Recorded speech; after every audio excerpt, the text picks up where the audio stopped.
Hi mga kachichi! For today's video, tuturuan ko kayo kung paano magkaroon ng Atome or paano mag-register sa Atome. So first, punta kayo sa Play Store or Apple Store, then i-download nyo yung Atome. Kahit Atome lang yung i-type nyo, mahahanap agad yon.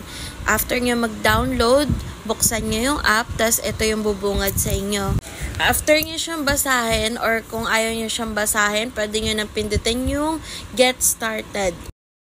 Ang unang fill upan nyo yung login or register na number yung ita-type nyo. So, type nyo lang yung number nyo dyan.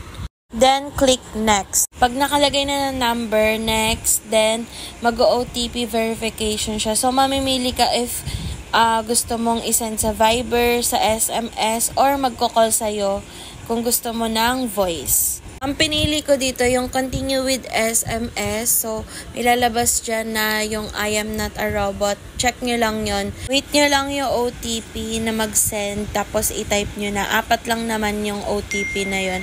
Ayan, kung makikita nyo, nag-text na sa akin. Mabilis lang siya, lalo na kung malakas yung signal nyo. So, i-type nyo na. After nyo OTP, mag-create na kayo ng secure passcode. Then, confirm your secure passcode. At, ayun na. As yan, if gusto mo ng enable Face ID. Pero, sinet up later ko na siya. At, yan na. Nakapag-login na agad ako. Next, after makapag-login, pindutin nyo yung card na yan. Yung nasa bilog. Pagka-click, ayan yung lalabas. Pindutin nyo lang yung apply for free. Pagka-click nyo, lalabas agad yung 3 kulay ng card ni Atome. So, may mamili lang kayo ng isa dyan. Merong black, white, and yung pink. Yung white niya, para siyang, alam nyo, hindi ko alam kung gradient tawag dun or ano, basta, alam nyo yung parang nagre-rainbow siya pag natatapatan ng ilaw, ganun. Pero sa akin, pinili ko yung pink kasi ang cute niya. So, ayun. Pagka-click nyo ng need physical card, yes nyo yon. Tapos, I agree, check nyo then. Ayan na yung lalabas, nangingi na siya ng location. So, i-next nyo lang siya, pindutin nyo lang yung next. Magve-verify na siya ng identity. So, i-ready nyo na yung mga ID nyo. I-post nyo na lang, ito yung mga ID na tinatanggap ni Atome. So, yun sa akin, ang ginamit ko, national ID. Ayan, pipicturean mo lang yung front and back, then confirm. So, kailangan talaga sobrang linaw niya and walang blurred para mas ma-okay agad siya. At ayan, i-fill up nyo lang yung mga kailangan fill upan about information sa inyo. Sagutan nyo lang siya hanggang sa i-next nyo lang ng i-next. So, ayan, yung buong pangalan, gender, birthday, yung permanent address. Yan, madadali lang naman yung mga information. So, mapupunta na tayo sa edit address. Yan, select nyo lang kung saang region kayo, province. Pili-pili lang kayo dyan kung saan yung lugar nyo. Tapos, city, yan, mamili kayo, barangay. After nyan, ayan na ilalabas. So, sa address line 1, ilagay nyo dyan yung address nyo talaga na pwedeng doon i-deliver yung Atome card nyo.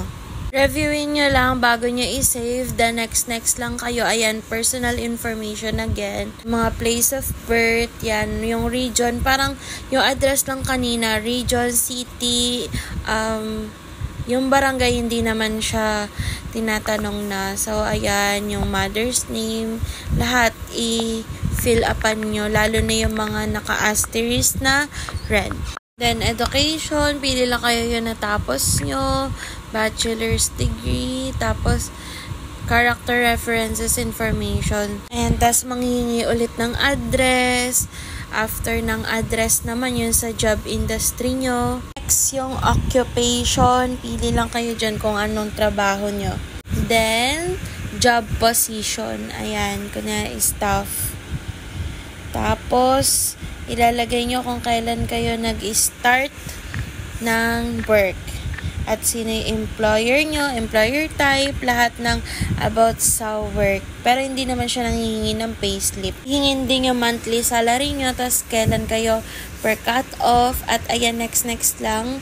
So, yung physical card, papapiliin kayo ng magiging name sa card nyo. So, marami naman siya pagpipilian. Kayo na yung bahala. Tapos, same lang din, edit address kung saan ipapadala yung card. Pag na-review nyo na yung details ng card nyo at tama na, pwede nyo na siyang i-confirm. Ito na, malapit na tayo sa katapusan. Nasa facial verification na tayo. So, kailangan nasa maliwanag kayo at hindi blurred ang camera nyo para tuloy-tuloy. So, ayan, sundin nyo lang. So, ayan. Tinatry ko lang siya hanggang sa mag-check na siya.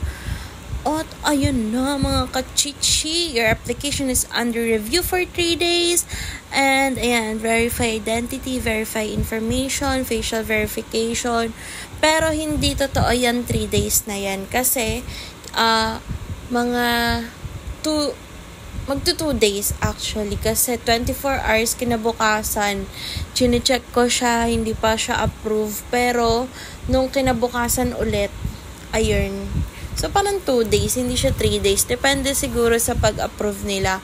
Pero, ayan, na-approve naman agad at mabilis talaga siya mga kachichi. Ayan, at yung nakikita nyo sa screen, ayan yung email nila sa akin na approve na ako. Email naman sila sa inyo mga kachichi. Mas makikita nyo pa ngayon kesa dun sa app. Pero kung masipag kayong check kayo ng check ng app, pwede rin naman. So, ayan, meron din siyang atomic card agreement. And babuksan natin, naka-zip siya kasi super haba niya. Kahit 4 pages lang yan. So, kayo na bahalang basa-basa nun once na na-approve na kayo. Yan. Tapos nasa dulo yung pinaka fees and charges kapag yung mga interest nila kapag lumagpas ka na hindi ka nakapagbayad, etc. etc. So, kayo na bahalang magbasa.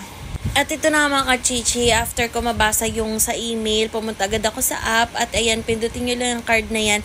At tchanan! Ayan yung binigay nila sa akin. Nakadepende rin kasi yung ibibigay nila sa inyong or ipapahiram sa inyong pera kapag sa nyo ata, dun sa starting nyo kung kailan kayo nag-start mag-work and then yung salary nyo.